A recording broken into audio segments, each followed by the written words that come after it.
नमस्कार मित्रांनो, आज आपला शनिवारचा आज आपला दिवस आहे रविवार. सुट्टीचा दिवस असतो, त्याच्यामुळं एकदम निवांत दिवस असतो आहे. आरामात आपण उठतो आहे 8-8:30 वाजता. मग पहिल्या सकाळी गेल्यावर सगळ्यात पहिल्यांदा आपण कोवळून घ्यायचं. त्याच्यानंतर थोडंसं गार्डनमध्ये जिथं चांगली झाडं आहेत अशा ठिकाणी चालायचं, की जेणेकरून आपल्याला जे आहे ऑक्सिजन मिळत राहील.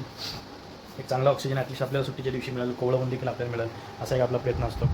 आणि याच प्रयत्नामध्ये दुसरा एक छोटा प्रयत्न मी करत असतो, तो म्हणजे की असा की आपण काहीतरी स्वतः जेवण बनवायचं जे चविष्ट असेल आणि जे पौष्टिकसुद्धा असेल.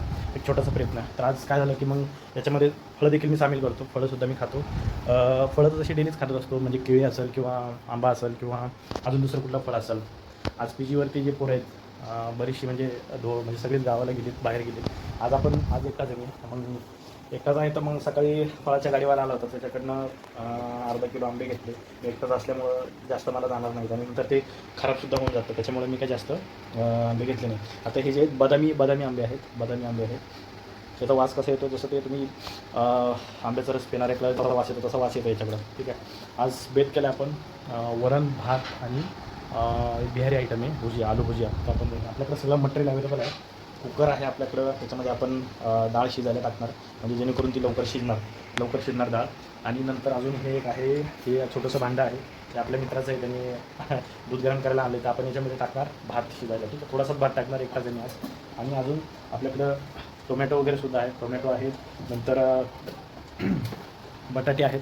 याच बटाटे कापून आपण आलू भुजिया बनवणार. ठीक आहे. आणि याच्यामध्ये एक आपण पूर्ण लसणाची कांडी टाकणार, पूर्ण लसणाची कांडी आपण टाकणार, की जेणेकरून त्याला एक तो गार्लिक स्मोक यावं, म्हणजे स्मोकी असं ते आपण बनवण्याचा प्रयत्न करणार. चला आपण आता सुरुवात करूयात. सगळ्यात पहिल्यांदा बघूयात आपल्याकडं तांदूळ आहेत की नाही. आय थिंक तांदूळ नाही आहेत बहुतेक. तांदूळ संपलेले आहेत. तांदूळ आहेत. कांदे आपल्याकडं आहेत. आय थिंक कांदे आहेत अजून. ठीक आहे. डाळ आणि तांदूळ नाही घेत. आपण दुकानामध्ये जाऊन तांदूळ आणि डाळ घेऊन येऊ, आपण शिजायला टाकून देऊ. तर बाकीचे कामं करू, तोपर्यंत ते मस्तपैकी शिजणार आणि शेवटला फोडणी देऊ.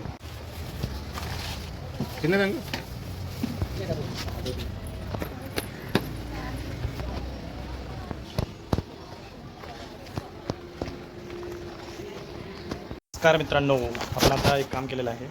आपण हे मार्केटमध्ये गेलो, आपण हे घेऊन आलो तांदूळ, डाळ आणि हे दही याच्यासाठी पाहिजे की दह्यामध्ये चांगल्या प्रकारचं तुम्हाला हे मिळतं आहे, प्रोटीन आहे आणि अजून काय म्हणू शकतो, कॅल्शियमसुद्धा आहे, चांगलं कॅल्शियम आहे याच्यामध्ये.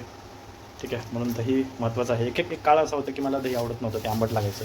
नंतर मी खायला सुरुवात केली तर त्याच्यामध्ये साखर टाकून खायचो आणि नंतर मग माहीत पडलं की प्रोसेस साखर चांगली नसते. मग आपण साखर थांबवली आणि मग आता असं दही खातो आहे. दही असू द्या, ताक असतं. एक काळ होतं की ताकामध्ये पण साखर टाकून प्यायचो.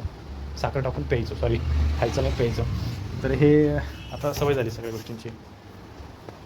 आपण आता बनवूया. धुवायला टाकू मस्तपैकी छान. ठीक आहे.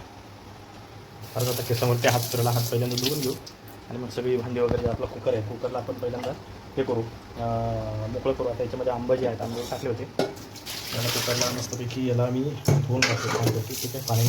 मुंबईमध्ये पाण्याची कमतरता नसते, पाणी भरपूर असतं आहे, पाण्याचं काहीच टेन्शन नसतं. ठीक आहे. भरपूर पाणी मिळतं.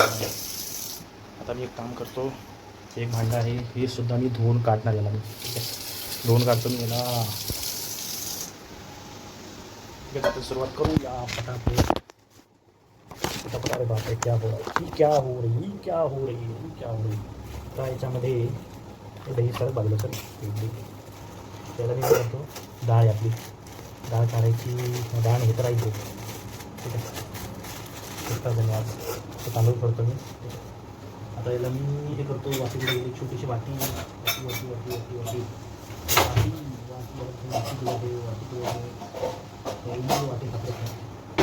काम करतो. ते छोट्या वाटीमध्ये घेतो थोडंसं. ठीक आहे. आपण वाटी पाहिजे आहे, वाटीशिवाय मजा नाही. वाटी केली ना मजा नाही.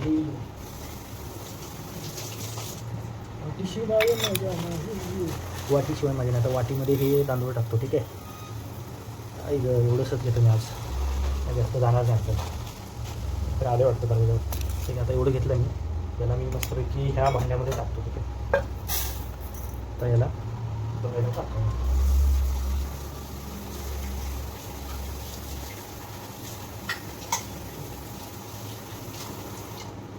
धुवायला मी टाकणार याला, धुवायला मी टाकणार. ठीक आहे. आता घेऊया डाळ. डाळ घेणार. डाळ ही मुगाची डाळ आहे, पौष्टिक असते. सगळ्यात पहिल्यांदा दुकानामध्ये आज डाळ खरेदी करायला गेलो होतो. पटकन ChatGPT विचारलं की भाई सगळ्यात पौष्टिक डाळ कुठली आहे. मला पहिलं तुरीची डाळ वाटायची, पण ChatGPTने सांगितलं की भाई तू तुरीची डाळपेक्षा मुगाची डाळ पौष्टिक असते. आणि असे मी कुठेतरी रीलमध्ये बघितलं होतं स्टॅटिस्टिक्स की मुगाची डाळ इज द बेस्ट. पचायला पण सोपी आणि बनवायला पण, शिजायला पण पटकन.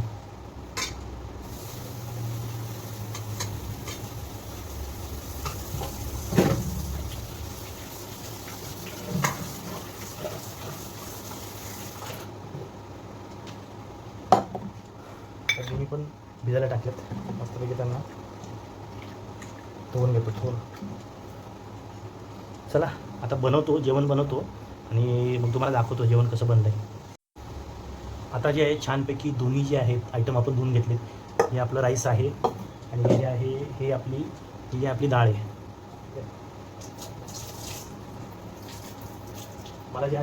मला नेहमी असं वाटत असतं जेवढी मी डाळ आणि राईस दोन्ही पण हँडल करतो तेवढी याला प्रचंड पॉलिश केलेली असते, हे मी असं कन्सिडर करतो. आणि मग याला चांगलं धुवून घेतो आणि भिजत पण घालतो की जेणेकरून त्याच्यावरची जी पॉलिश आहे ती पॉलिश निघून जाईल. ठीक आहे, जेवढं आपण कमी हजार्डस खाण्याचा किंवा कमी केमिकल खाण्याचा प्रयत्न करता येईल तेवढं करूया. आता आपले तांदूळ आणि राईस भिजतं आहे तोपर्यंत कपडे आपण भिजायला धुवायला टाकले होते ते वाळले. तर उद्या आपल्याला ऑफिस आहे, तर आपण हे जे कपडे आहेत ते वाळायला इस्त्रीला टाकूया. अरे बापरे, 4 ड्रेस आहेत. इस्त्रीवाले आहेत भैया लोकांचं असं आहे की तुम्ही जर त्यांच्याकडे कपडे टाकले तर त्यांची सर्व्हिस प्रॉम्प्ट असते. ज्या वेळेमध्ये तुम्हाला पाहिजे त्या वेळेमध्ये ते देतात. त्यांचं बोलणं वगैरे व्यवस्थित असतं, नम्र असतं. आता आजूबाजूला मराठी लोकांचा तेवढा काही फारसा अनुभव आलेला नाही, कारण इथं कोणी मराठी माणूस इस्त्री करणारा दिसत नाही, फार क्वचित दिसतो. मोस्टली जे आहेत UP बिहार इथून आलेली ही माणसं आहेत, लोकं आहेत आणि दिवस रात्र लागलेले असतात. म्हणजे कधी त्यांच्याकडून सुद्धा एक प्रेरणा भेटते की स्वतःचं एक आयुष्य जगण्यासाठी, म्हणजे एक सर्व्हायवलसाठी प्रयत्न करायचा आणि नंतर स्वतःच्या अस्तित्वासाठी, स्वतःच्या डिग्निटीसाठी सुद्धा संघर्ष किंवा एक मेहनत म्हणू शकतो की ती गरजेची आहे. आणि हे त्यांच्याकडून बऱ्याचदा शिकायला भेटतं. दिवसभर हे तासनतास ही लोकं उभं असतात आणि ते गरम वस्तू हातात घेऊन ते कपड्यांवरती फिरवत असतात आणि अशा प्रकारे ह्या गरम वातावरणामध्ये तासनतास बसतात. खरंच खूप काही शिकण्यासारखं आहे. वर्क रिलेटेड काही हजार्ड किंवा वर्क रिलेटेड काही धोके असतात, कामाच्या ठिकाणी काही धोके असतात, हे प्रत्येकाच्याच असतात. बसून काम करणाऱ्यांच्या आयुष्यामध्ये हे असते की बसून पाठ दुखते, कंबर दुखते, मान दुखते, असलं बरंच काही असते. उभं जे राहून माणसं काम करतात गुडघे दुखतात, कारण सगळा जो भार आहे तो गुडघ्यावर येत असतो आणि त्याच्यामुळं माणसानं काळजी नेहमी घेतली पाहिजे आपल्या शरीराची आणि मनाची. काम तर काय, काम आयुष्यभर चालूच असते.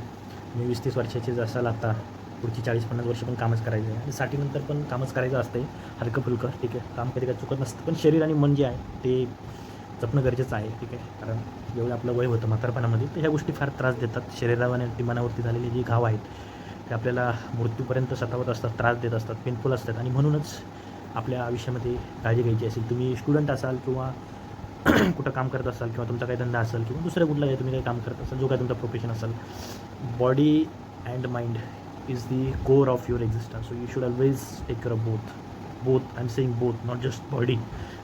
सॉरी, फक्त फिजिकल फिटनेस नाही महत्त्वाचा, फिजिकल फिटनेसच्या व्यतिरिक्त जे आहे ते मनसुद्धा महत्त्वाचं आहे. म्हणून मनाची काळजी घ्या, मनाला जपा. कारण मनावरती जर आघात झाला तर तो आघात दूर व्हायला खूप महिने जातात, वर्ष देखील जातात. शरीरावरती झालेला जो आघात आहे तो एक विजिबल असतो, दिसून येतो, काही अवधीमध्ये तो क्युअर केला जाऊ शकतो. ठीक आहे, परंतु मनाचा जो आघात आहे तो कुठल्याही मुळे असू शकतो. तो इंटरनल असू शकतो, एक्सटर्नल असू शकतो, काही असू शकतो. अति विचार, चिंता, काळजी किंवा कोणी काहीतरी बोललं, काहीतरी आयुष्यामधलं कोणी जवळची व्यक्ती निघून गेली, आई वडील, भाऊ बहीण, पार्टनर कोणी निघून गेला असेल किंवा कुठे काहीतरी बिझनेसमध्ये लॉस झाला काय वगैरे, मनावरती आघात होत असतात वेगवेगळ्या कारणामुळं. त्याच्यामुळं मन स्ट्रॉंग ठेवणं, मजबूत ठेवणं हे देखील महत्त्वाचं आहे. मानसिक आरोग्य हे देखील महत्त्वाचं आहे. नुकताच जागतिक आरोग्य दिन साजरा झाला आणि जागतिक आरोग्याच्या निमित्ताने बघितलं बरेच जण लोक जे आहेत ते न्यूट्रिशनबद्दल बोलत होते की फक्त भूक भागणं महत्त्वाचं नाही. ठीक आहे, हंगर दूर होणं महत्त्वाचं नाही, तर न्यूट्रिशन पण महत्त्वाचं आहे. पण एक टॉपिक जो आहे तुम्हाला मिसिंग वाटला तो म्हणजे मेंटल हेल्थ. हे सगळ्यांच्याच बाबतीत असते ना प्रॉब्लेम. पैसेवाला, कमी पैसेवाले, मध्यमवर्ग, सगळ्यांच्याच बाबतीत प्रॉब्लेम. सगळेच मध्यमवर्ग, कमी मध्यमवर्ग, उच्च वर्ग आणि ते अल्ट्रा रिच, सगळ्यांनाच प्रॉब्लेम असते. पण एक देर शुड बी वे, एक मार्ग असला पाहिजे, रस्ता असला पाहिजे. आता जस्ट मी हे कपडे इस्त्रीला टाकत होतो आणि मी आता जस्ट हे रेकॉर्ड केलं. हे जस्ट मला सुचलं म्हणून मी व्हिडिओमध्ये ॲड केलं. थोडीशी माझी व्हिडिओ जी आहे ती मोठी होऊ शकते, लांब होऊ शकते, परंतु एक्सप्रेस होत राहणं ते महत्त्वाचं आहे. सोशल मीडियाच्या काळामध्ये तुम्ही लोकांशी कनेक्ट होतात, ठीक आहे. It's the very big tool for mass communication. Mass कम्युनिकेशनचं, जनसंवादाचं एक सगळ्यात महत्त्वाचं प्रभावी माध्यम आहे. आणि आजच्या काळामध्ये असा आजचा टाईम चालू आहे जिथं तुम्हाला न्यायव्यवस्था न्याय देऊ शकत नाही. समाजव्यवस्था देखील तुमच्यासोबत अन्याय करू शकते. अर्थव्यवस्था देखील आहे ती कदाचित तुमच्यासोबत अन्याय करू शकते. तर अशावेळी जनसंवाद हे जे असं एक माध्यम आहे, ते वेगवेगळ्या व्यवस्थेमध्ये झालेला तुमचा अन्याय आहे, तर अन्यायाची वाचा फोडण्याचं एक चांगलं माध्यम आहे. आणि म्हणून सगळ्यांनी व्हिडिओ जे आहेत ते बनवले पाहिजे, रेकॉर्ड केले पाहिजे. आणि याच्यामुळे काय होतं, तुमचं एक पब्लिक स्पीकिंग स्किल आहे ते देखील तुमचं सुधारतं, महत्त्वाचं ठरतं. आणि माझा हा नेहमीच कन्सर्न राहिलेला आहे की one should always develop his communication skill, is public skill, is interpersonal skill. ह्या 3 वेगवेगळ्या गोष्टी ना, संवाद कौशल्य आणि लोकसंवाद कौशल्य वगैरे, आणि परत नाती जपता येणं, ती कामातली असतील, कौटुंबिक असतील, सामाजिक नाती असतील, हे 3 महत्त्वाच्या गोष्टी आहेत, त्या प्रत्येकाला जमल्या पाहिजेत. मी देखील याच फ्रंटवरती काम करण्याचा निर्णय घेतलेला आहे आणि त्याचाच एक छोटा इनिशिएटिव्ह म्हणून मी असलं रेकॉर्डिंग स्टार्ट केलेलं आहे. आणि याच्यामध्ये थोड्याफार चुका आहेत, फुटेज व्यवस्थित नाही आहे, परंतु वर्षामध्ये 365 दिवस असतात आणि 365 दिवसांपैकी मी वर्षाला 100 व्हिडिओ जरी टाकल्या तरी त्या सफिशियंट आहेत. आय थिंक 100 व्हिडिओ मी ज्यावेळी बनवेल तर त्यावेळी कुठंतरी जे आहे ते तुम्हाला इम्प्रूव्हमेंट बघायला मिळणार आहे, ठीक आहे. काय असं दररोज कामाचा व्याप असतो आणि त्याच्यामुळे व्हिडिओ टाकायला जमत नाही, ठीक आहे. तर 2-3 दिवसानंतर, 4-5 दिवसानंतर किंवा आठवड्याने लय झाली, आणि आठवड्यात मी तुम्हाला सांगतो आठवड्यातून एखादा व्हिडिओ टाकला तरी लय झाला, परंतु गप्प नाही राहायचं, संवाद करत राहायचं. संवाद लोकांशी करा, संवाद स्वतःशी करायचा. अतिविचार करू नका, चिंता करू नका, काळजी करू नका, कारण अतिविचार, चिंता, काळजी हे देखील तुमचं मानसिक आरोग्य बिघडण्यामागचं मोठं कारण आहे, मोठं, ठीक आहे. तर जागतिक आरोग्य दिन नुकताच झाला, तर त्याचा एक भाग म्हणून एक छोटंसं माझं मत जे आहे मी ती सगळ्यांना तुमच्यासमोर शेअर केलं आहे. आता भेटूया थोड्या वेळानंतर. आता मी जस्ट हे कपडे जे आहेत ते इस्त्रीला टाकतो. खरं तर लाईफस्टाईल ब्लॉग होता, परंतु हा एक थोडासा आपण याला म्हणू शकतो की एक थोडंसं वैचारिक पण नाही म्हणता येणार, सेल्फ केअरच्या बाबतीत थोडंसं होऊन गेलं. महत्त्वाचं आहे, सेल्फ केअर पण महत्त्वाचं आहे. भेटूया लगेच थोड्या वेळामध्ये. नमस्कार मित्रांनो, आज आपला जो राईस आहे, राईस आणि डाळ छानपैकी तयार झालेली आहे, तुम्ही बघू शकता व्हिडिओमध्ये. आहे छानपैकी असं तयार झालेलं आहे, ठीक आहे. डाळ तयार झालेली, जरा घट्ट झाली, जास्त शिजली गेलेली आहे डाळ ही. नंतर आपण राईस देखील बनवलेला आहे, गरमागरम वाफळलेला राईस. आणि याच्या व्यतिरिक्त आता आलू भुजिया आपण टाकलेलं आहे. आलू भुजिया जे आहे जरा जळून देतो त्याला आपण, म्हणजे ते कुरकुरीत होईल, कुस्करलेलं, म्हणजे जेणेकरून कुरकुरीत होईल, खमंग असं त्याचा वास येईल. अशा पद्धतीने आपलं जेवण तयार झालेलं आहे, वरण, भात आणि भुजिया.